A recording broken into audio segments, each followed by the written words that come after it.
बिस्मिल्लाहिर्रहमानिर्रहीम। अस्सलामु अलैकुम वरहमतुल्लाहि वबरकातुह। My dear students, this is my third lecture regarding your second year course. Today we are going to study Wheatstone bridge circuit, or simply this is called Wheatstone bridge. Wheatstone is the name of a scientist. Okay, what is Wheatstone bridge circuit? It is a special type of electrical circuit in which four resistors R1, R2, R3 were connected by Wheatstone in such a way that across two opposite terminals, yani A and C, the battery through the key K1 was attached, and similarly across its other two terminals, yani B and D, the galvanometer through the key K2 was attached. And it is a precise, more convenient and widely used instruments applied for the determination of unknown resistor or resistance. Okay students, look at this diagram. This is circuit diagram. आप लोग देखिए इसमें चार resistors हैं, R1, R2, R3 और R4। तो अगर आप गौर से देखें, आप लोग अगर गौर से देखें तो देखिए A का ऑपोजिट टर्मिनल क्या है? C। A का ऑपोजिट, इस A का ऑपोजिट टर्मिनल C है, ठीक है। तो A और C के दरमियान the battery through the key K1 is attached, और B का ऑपोजिट जो टर्मिनल है वो है D। तो आप देखिए B और D के दरमियान the galvanometer through the key K2 is attached, यानी दो ऑपोजिट के दरमियान बैटरी is attached और दो ऑपोजिट के दरमियान the galvanometer through the key is attached। और याद रखिए Wheatstone bridge circuit में galvanometer is behaving like a detector. It is just like a detector, क्योंकि galvanometer का basic principle ये है कि no current should flow between B and D. B और D के दरमियान no current should flow. This is the basic principle. And when no current is flowing through the galvanometer between B and D, so we say the Wheatstone bridge is balanced. So we will have to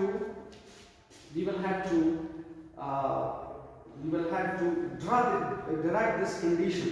Okay, when no current is passing through the galvanometer, so it means point B and D are at the same potential, and the potential difference between the galvanometer will be zero, and it means the bridge is said to be balanced.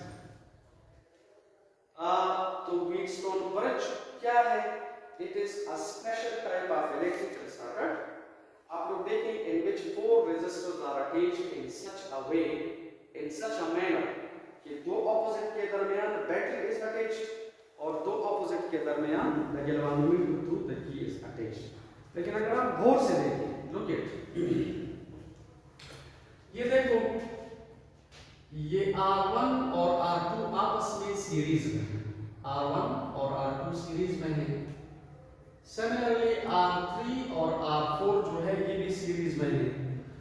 लेकिन फिर आप देखिए ये branch इस branch के साथ parallel है। तो ये असल में दो ब्रांचेस हैं, ठीक है। एक ब्रांच में R1 और R2 सीरीज में है, दूसरे ब्रांच में R3 और R4 जो है वो सीरीज में है, और फिर ये दोनों ब्रांचेस आपस में पैरेलल हैं। हमने एक ऐसा कंडीशन डिराइव करना है in which no current is passing through the galvanometer। तो याद रखिए when no current is passing through the galvanometer, we say the bridge is balanced। So we are going to solve this for a balanced bridge। तो आप लोग देखिए, अगर आप ऐसा करें कि ये K1 क्लोज करें, तो if you see when K1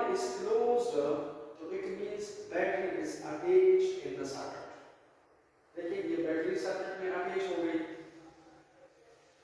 और आपको पता है कन्वेंशनल करंट बैटरी के पॉजिटिव से नेगेटिव टर्मिनल की तरफ फ्लो करता है। तो सपोज अगर बैटरी से करंट I इज कमिंग, तो याद रखिए ये करंट A पर डिवाइड हो जाएगा। देखिए बैटरी से जो करंट I इज कमिंग, ये करंट A पर डिवाइड हो जाता है, is it? और अगर डिवाइड हो जाता है तो देखिए we say I1 current is passing through R1, बाकी का मतलब है यानी I minus I1 it is passing through R3, ठीक है। जब ये करंट I1 इधर आ जाते हैं B पर, तो याद रखिए अगर ये K2 ओपन है तो देखिए I1 is also passing through R2, लेकिन जब आप इसे क्लोज करें तो what will happen, ये करंट फिर डिवाइड हो जाएगा, तो IG current is passing through का गैल्वेनोमीटर। बाकी कितना रह गया, आप लोग I1 से IG माइनस करें, तो this is passing through R2 और सिमिलरली ये IG करंट और I माइनस I1 ये दोनों यहाँ पर कंबाइंड होकर R4 से गुजर जाते हैं। तो देखिए this is I minus I1 plus IG, ठीक है। ये करंट और ये करंट आपस में कंबाइंड होकर the same current is back to the battery. अगर आप इस करंट और इस करंट को ऐड करें, मसलन I minus I1 plus IG plus I1 minus IG, देखिए these are cancelled and we are getting the same current I. So the same current I is back to the battery, ठीक है। शाबाश। अब दोबारा देखिए battery से कितना current आ रहा है I, ये करंट I A पर डिवाइड हो जाएगा, I1 is passing through R1, बाकी I minus I1 is passing through R3। जब ये I1 करंट B पर आ जाता है तो डिवाइड हो जाएगा, IG current is passing through the galvanometer, बाकी I1 minus IG is passing through R2। ये IG और ये I minus I1 B पर आपस में ऐड होकर R4 से गुजर जाते हैं, और आप देखिए ये करंट और ये करंट यहाँ पर मिलकर the same current I is back to the battery, okay. अच्छा अब हमने क्या करना है, देखिए जब आप लैब में ये परफॉर्म करते हैं तो याद रखिए R1 और R2 हमारे पास फिक्स होते हैं, और ये जो R3 है इसको हम अपनी मर्जी से कम और ज्यादा कर सकते हैं, और ये जो R4 है दिस इज अननोन, क्योंकि व्हीटस्टोनबर्ग सर्किट के जरिए we can determine the unknown resistor या रेजिस्टेंस। तो जो रेजिस्टेंस अननोन होता है वो हम कहाँ पे लगाएंगे, R4 की जगह, यानी R4 अननोन है, R1 R2 और R3 नोन है, और galvanometer is just we having like detector. Galvanometer के जरिए हम सिर्फ ये देखना चाहते हैं कि पॉइंट B और D जो है वो सेम पोटेंशियल पर है या नहीं। ये कौन हमें बताएगा, गैल्वेनोमीटर, क्योंकि अगर B और D सेम पोटेंशियल पर है तो no current is passing through the galvanometer, because the potential difference between B and D will be zero and the bridge is said to be balanced, ठीक है। तो this is used just like a detector, क्योंकि अगर आप galvanometer ना लगाएं तो फिर हमें कैसे पता चलेगा कि B और D जो है वो सेम पोटेंशियल पर है या the bridge is balanced या ना। तो now we are coming to the calculation।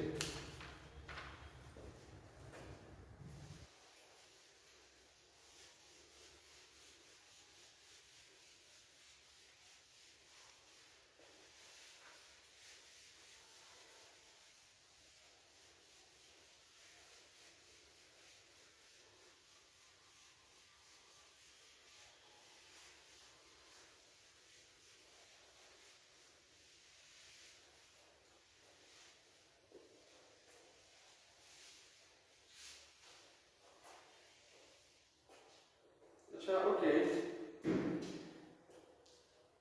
We are going to calculate the potential difference across R1, then R2, R3 and R4. So therefore, potential differences across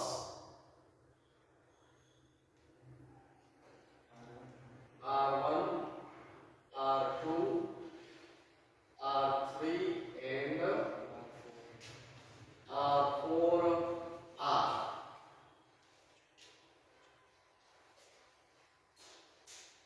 What is the potential difference across R1?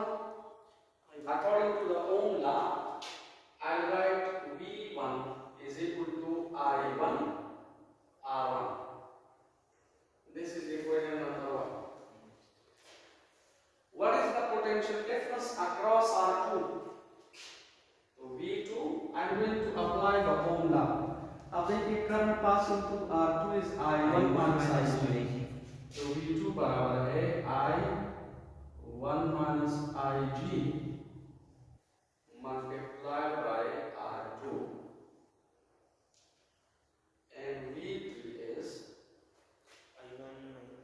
I minus I1 multiplied by R3, and the potential difference across R4 is I minus I1 plus Ig multiplied by R4.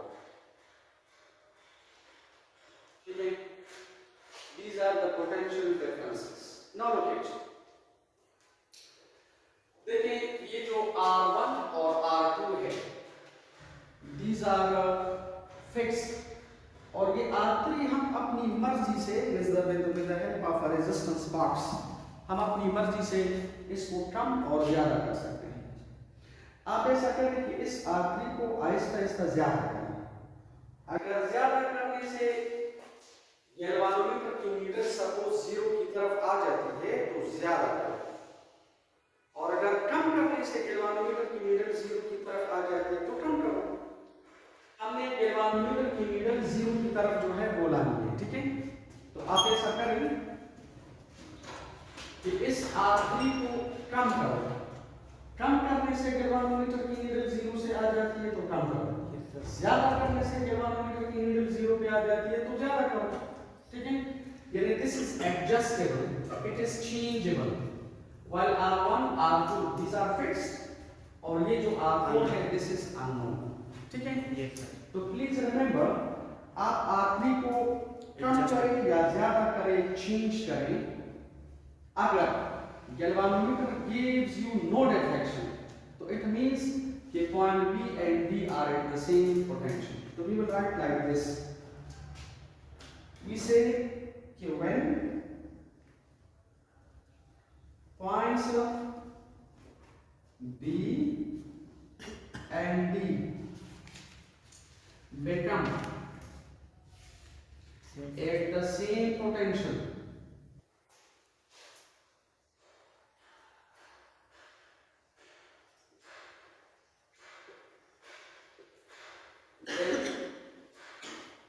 potential difference across the galvanometer is 0, and therefore Ig is equal to 0, okay? And this is the balance condition. This condition we are searching for. Look at, अगर ये point B और D same potential पर हो जाते हैं, इसका मतलब है potential difference across the galvanometer is 0 and no current is passing through the galvanometer, तो we say Ig is equal to 0, ठीक है। अब आप ऐसा करें कि इन इक्वेशंस में जहां पर Ig है वो 0 करो, ठीक है। इन चार इक्वेशंस में आप लोग देखें IG इक्वेशन नंबर 2 में है, इक्वेशन नंबर 4 में है, तो ये IG आप जीरो करें तो I can write it like this है, equation number 2 is becoming S.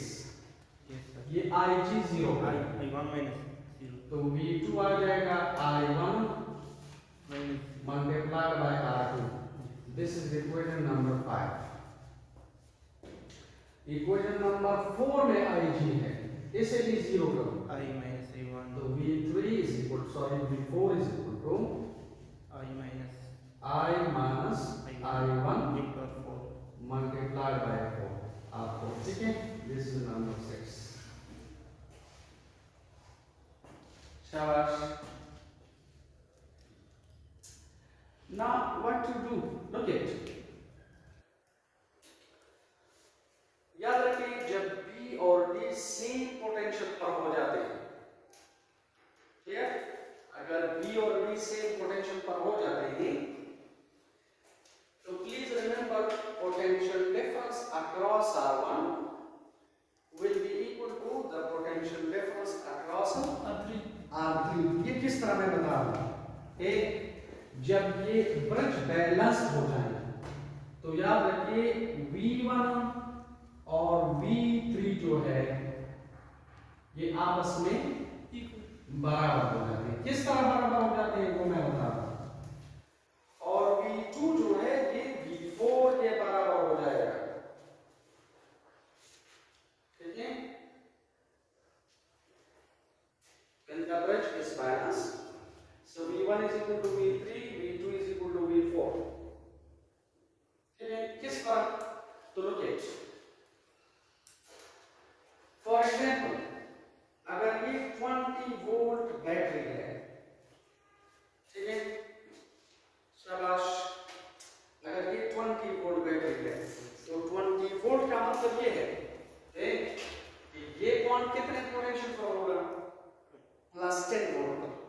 देखिए ये प्लस 10 वोल्ट पर है, ये कितने पर होगा, माइनस 10 वोल्ट पर. आप देखिए this will be at minus 10 volt.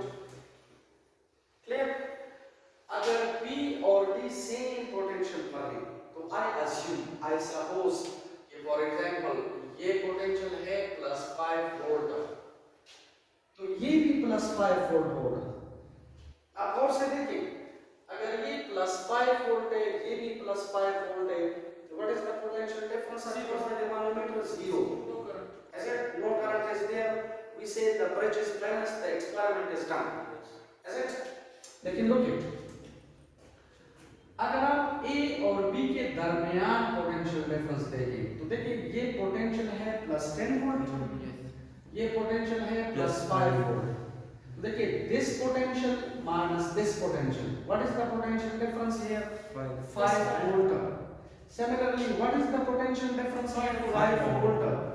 अगर आप ये देखें इधर, ये पोटेंशियल है प्लस 5 और ये है माइनस 10 वोल्ट, तो what is the potential difference? 15. It will be 15 है. 5 वोल्ट से अगर आप माइनस करें माइनस 10 वोल्ट तो we are getting 15 volt. Clear. तो देखिए ये 15 वोल्ट होगा, ये भी 15 वोल्ट. तो please remember whenever the bridge is balanced तो R1 और R3 के अक्रॉस पोटेंशियल डिफरेंस क्या होगा? सेम. R2 और R4 के दरमियान जो पोटेंशियल अक्रॉस पोटेंशियल डिफरेंस है that will be the same. ठीक है. और आपको अगर देखिए लुक एट हियर, ये पोटेंशियल डिफरेंस कितना है? 5 वोल्ट. ये कितना है? 15 वोल्ट. ये कितना है? 5 वोल्ट. ये कितना है? 15 वोल्ट. तो आप लोग देखिए ये और ये सीरीज में है और आपको पता है सीरीज में वोल्टेज ड्रॉप्स. तो इसका मतलब है 5 वोल्ट इज अक्रॉस R1 और 15 वोल्ट इज अक्रॉस R2. आप इन दोनों को ऐड करिए, यू आर गेटिंग 20. ओके, आप इन दोनों को ऐड करिए, you are getting 20. If you see A और C के दरमियान जो पोटेंशियल डिफरेंस है दैट इज 20 वोल्ट. पैरेलल में potential difference remains constant and series में इट ड्रॉप्स. तो याद रखिए whenever the bridge is balanced तो V1 V3 के बराबर होगा और V2 V4 के बराबर. अब हमने आगे क्या करना है, क्या आप बताएं? सेम की वैल्यू। ये वैल्यू से इधर पुट करें। Yes sir. आप ऐसा करें, put values in equation number 7 and 8. In equations में values पुट करें। So what is V1? I1 I1 R1. What is V3? V3 Is I minus I1 multiplied by R3. This is equation number 9. And what is V2? I1 minus I2. V2 is this. I1 I1 multiplied by R2. Or V4 is I minus I1 multiply R4 multiplied by R4. याद रखिए, इसका मतलब basically ये है कि whenever the bridge is balanced, so what happens? जो current R1 से गुजरेगा वो R2 से भी गुजरेगा, और जो करंट R3 से गुजरेगा वो R4 से भी गुजरेगा। यानी when the bridge is balanced, the current I1 is passing through R1 as well as R2. The current I minus I1 is passing through R3 as well as R4. Now what is the next step? Next step ये कि आप equation 9 को 10 से divide करें या 10 को 9 से divide करें, whatever it may be, doesn't matter, आप इसे डिवाइड कर सकते हैं। equation नंबर 9 को आप 10 से डिवाइड करें। शाबाश। तो इक्वेशन के डिवीजन का मेथड क्या है? लेफ्ट हैंड साइड लेफ्ट से, राइट साइड लेफ्ट से, राइट से। तो I1 R1 divided by I1 R2 R2 is equal to I minus I1 I minus I1 multiply multiplied by R3 divided by I minus I1 multiplied by R4. Okay? Yes sir. Now look at it. I1 is cancelled with I1 and these two are gone. Yes. Is it? So we are getting a condition. R1 divided by R2 is equal to R3 divided by R4. This is a basic condition. This is the condition for the balanced bridge. याद रखिए, whenever the bridge is balanced, so this condition will be satisfied. क्या मतलब है इसका? यानी अगर R1 और R2 के दरमियान रेशो R3 और R4 के दरमियान रेशो के बराबर है, तो it means the bridge is balanced. Balanced bridge का मतलब है कि no current is passing through the galvanometer. B and D are said to be at the same potential. And whenever B and D become at the same potential, so what happens? No current is passing through the galvanometer, because for current, according to the Ohm law, potential difference is important. Okay? So this is the basic condition for the balanced Wheatstone bridge. Is it? Yes sir. अच्छा देखिए, अब R1 और R2 क्या है? These are fixed. ठीक है? Yes sir. अगर आप इन्हें वेरी भी कर सकते हैं, no problem, लेकिन for the same reading they are said to be fixed. और R3 जो है ये वेरिएबल है। R3 को हम अपनी मर्जी से कम ज्यादा कर सकते हैं with the help of a resistance box। और R4 जो है ये unknown है। This is unknown। तो अगर आप ऐसा करें, R4 कैलकुलेट करें, तो I can write R1 R4 is equal to R2 R3 या R4 is equal to R2 R3 divided by R1। तो आप देखिए, what is the advantage of Wheatstone bridge circuit? What is the application of the Wheatstone bridge circuit? इस circuit का फायदा ये है कि अगर आपको R1 R2 R3 का पता है, तो you can calculate R4, और R4 का मतलब है unknown resistor। याद रखिए, जब आप इसे लैब में परफॉर्म करते हैं, प्रैक्टिकली परफॉर्म करते हैं, लेबोरेटरी में परफॉर्म करते करते हैं। तो प्लीज रिमेंबर ये जो R1 है ना, इसे हम कहते हैं P रेजिस्टर, यानी कि रिप्रेजेंटेड बाय P, ओके। और ये जो R2 है इसे हम Q से रिप्रेजेंट करते हैं, R3 को R से रिप्रेजेंट करते हैं और R4 को X से रिप्रेजेंट करते हैं। तो देखो, अगर आप R4 की जगह X लेंगे, R2 की जगह Q,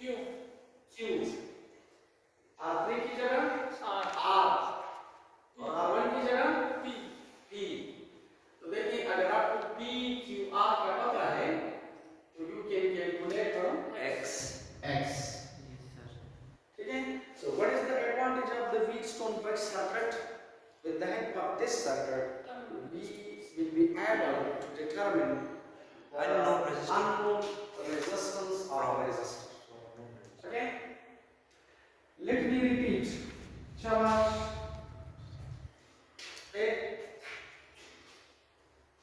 ये 4 resistors हैं.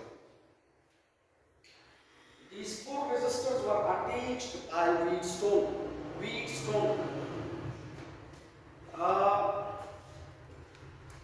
Practical की अवसर पर तपोस्टो एग्जामिनर की Wheatstone परिषद दबी सही ना? मस्कुरन में तबे कि दातानमो और दातानो पुलता तो Wheatstone परिषद दातानमो और दातानो पुलता Wheatstone परिषद तो याद रखिए Wheatstone scientist is it? Wheatstone is the name of a scientist. Ganam or Kanina, is it? Yes, sir. तो देखें इस बैटरी से कितना करंट आ रहा है I, और से देखिए A पर ये करंट डिवाइड हो जाता है, I1 current is passing through R1, बाकी कितना रह जाता है I-I1 which is passing through R3।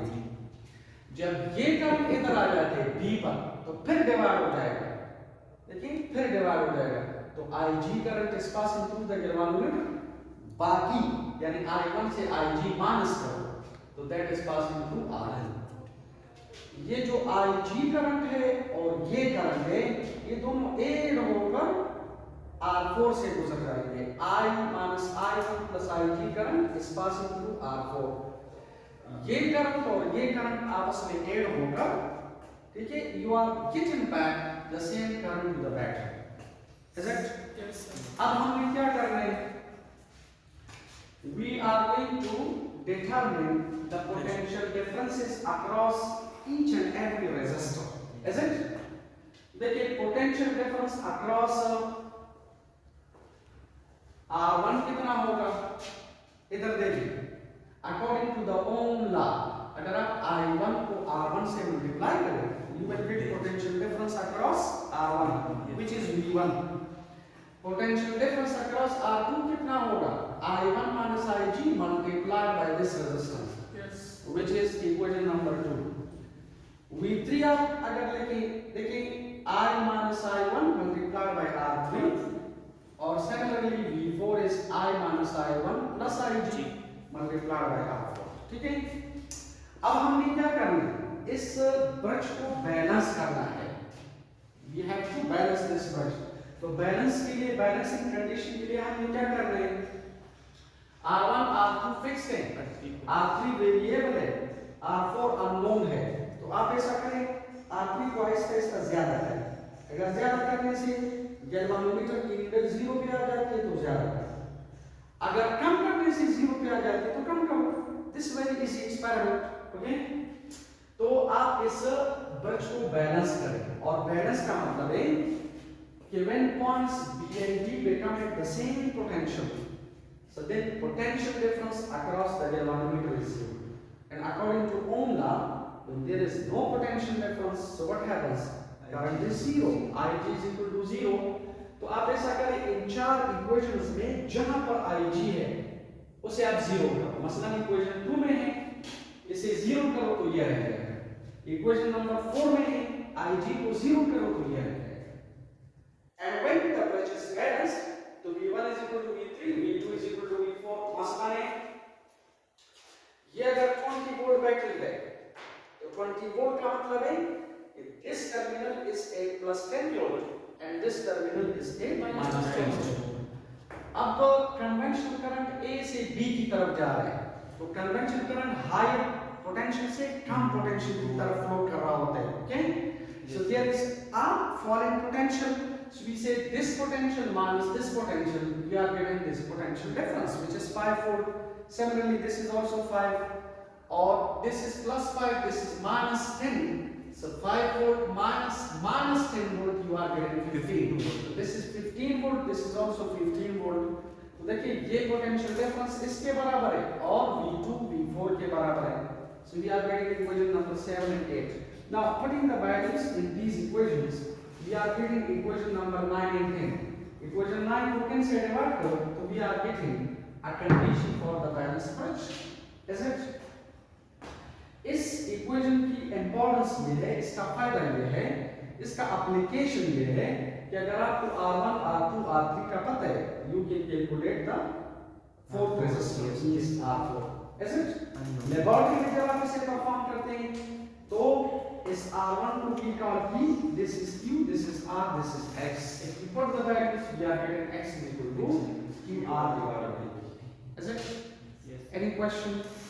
Sir ये जो R1 और R3 बराबर है अंदर सर V1 और V3 तो करंट्स थ्रू R1 और R3 पे बराबर होंगे ना, जरूरी नहीं, वो डिपेंड करता है रेजिस्टेंस पर. जो रेजिस्टेंस कम होगी उससे करंट ज्यादा, जो रेजिस्टेंस ज्यादा उससे करंट कम. अब अगर ये रेजिस्टेंसेस आपस में बराबर है तो फिर करंट से बराबर है.